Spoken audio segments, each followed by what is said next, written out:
Well, today's recipe uses one of Howard's favorite go-to shortcuts. We'll tell you what it is in just a bit, but when it's all rolled together and hot out of the oven, it tastes like it came from your favorite pizza parlor. We're making an Italian Hoagie Stromboli in the Mr. Food Test Kitchen.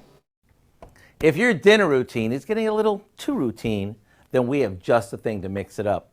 It's an overstuffed homemade Italian Stromboli that'll have everybody running to the table. Come on, let me show you.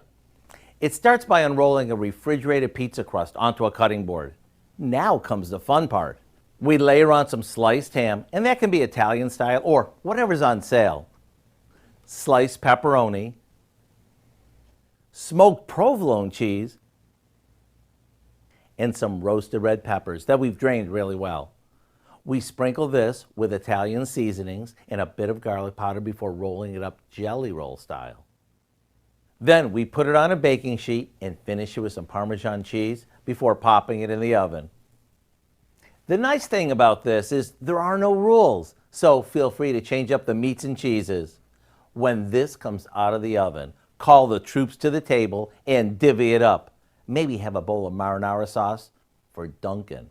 To get the recipe for our Italian Hoagie Stromboli, simply use your phone, tablet, or computer to check out our website.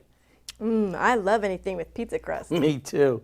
I'm Howard in the Mr. Food Test Kitchen with Kelly, where today we found a pizza parlor way for you to say, ooh, it's so good.